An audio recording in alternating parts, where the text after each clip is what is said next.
কেমন হতে পারে শাকিব খানের রকস্টার? শাকিব খানের ভক্তরা এই বিষয়টা নিয়ে অনেকেই দ্বিধাদ্বন্দ্বে আছেন, কারণ গত রোজার ঈদের সিনেমা প্রিন্স, অনেকেই এই সিনেমাকে ঘিরে অনেক অনেক বেশি আশা করে বসেছিলেন, কিন্তু শেষ পর্যন্ত সেই আশায় আমরা ঘুরে বালি দেখেছি। এবার কি হবে? রকস্টার কেমন হবে? রকস্টারও তো নতুন পরিচালক, এ বান্দাও তো এর আগে কোনো প্রকার কোনো সিনেমা বানাননি।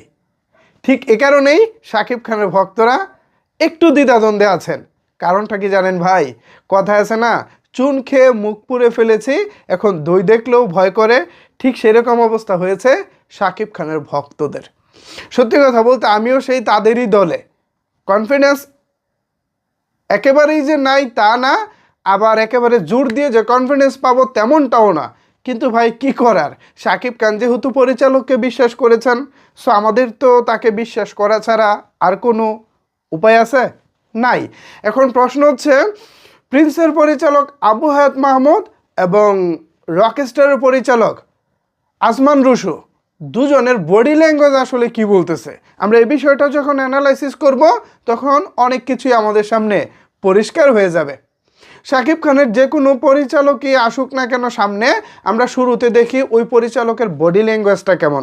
তিনি যে তার সিনেমা নিয়ে কথা বলতেছে, তিনি তার সিনেমা নিয়ে কথা বলতে গিয়ে কতটুকু আত্মবিশ্বাসী, এবং তিনি তার সেই আত্মবিশ্বাসটা নিজের শরীরে কতটুকু ফুটিয়ে তুলতে পারতেছে, এটাই হয় প্রথম হচ্ছে গুরুত্বপূর্ণ বিষয়।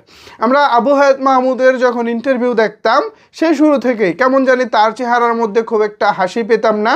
আমি আবু হায়াত ভাইকে ছোটো করে বলতেছি না, জাস্ট মানে যেটা আমি অবজারভেশন করেছি সেটাই বলতেছি। তো আবু হায়াত মাহমুদ ভাইয়ের যখন ইন্টারভিউ দেখতাম, আসলে মানে চেহারার মধ্যে খুব একটা হাসি দেখতাম না। তিনি আত্মবিশ্বাস নিয়ে কনফিডেন্ট নিয়ে খুব একটা কথা বলতেন না।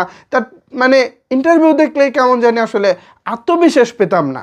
সেই জায়গা থেকে এবার রকস্টারের পরিচালক আসমান রুশো ভাইয়ের সম্প্রতি বেশ কিছু ইন্টারভিউ দেখেছি। চ্যানেল আইয়ে ইন্টারভিউ এসেছে, 71 টেলিভিশনে ইন্টারভিউ এসেছে। সেই ইন্টারভিউগুলো দেখে অন্তত একটা জিনিস আমি কনফার্ম বলতে পারি, প্রিন্সের তুলনায় শত গুণে রকস্টার ভালো হতে চলেছে। এর কারণ একটাই, এর কারণটা হচ্ছে রকস্টারের পরিচালকের আত্মবিশ্বাস। ভাই রে ভাই, আমি এই পরিচালকের যে আত্মবিশ্বাস দেখেছি, যে কনফিডেন্স দেখেছি, আমি নিজেই অবাক হয়ে গেছি। এই বান্দা নিশ্চিত দারুণ কিছুই বানাবে। তা না হলে ভাই এত আত্মবিশ্বাস নিয়ে কিভাবে কথা বলেন? রিসেন্ট টাইমে শাকিব খানের সবচেয়ে বড় পরিচালক ছিলেন দুজন, একজন রায়হান রাফি, তুফান খ্যাত রায়হান রাফি, অন্যজন হচ্ছে বরবাদ খ্যাত পরিচালক মেহেদী হাসান হৃদয়। আবার প্রিন্সও অনেক বড় ছবি, কিন্তু পরিচালক হয়তো বা আমাদের মনের মতো ছবিটি দিতে পারেনি। তো ধরলাম এই তিনজন পরিচালক রিসেন্ট টাইমে সবচেয়ে বড় ছবির পরিচালক।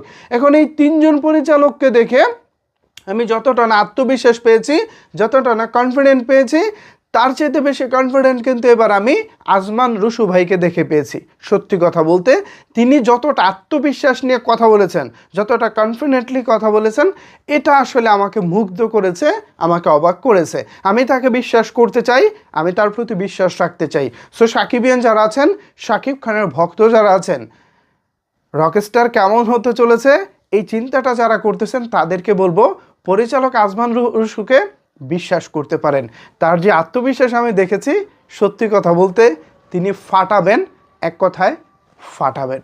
এরপরেও আপনাদের মতামত জানতে চাই, কি ভাবছেন আপনারা আসমান রুশোকে নিয়ে, রকস্টারকে নিয়ে আপনাদের ভাবনা কি? জানাতে পারেন আপনার মতামত নিচের কমেন্টস বক্সে। ধন্যবাদ সবাইকে এতক্ষণ আমার সাথে থাকার জন্য।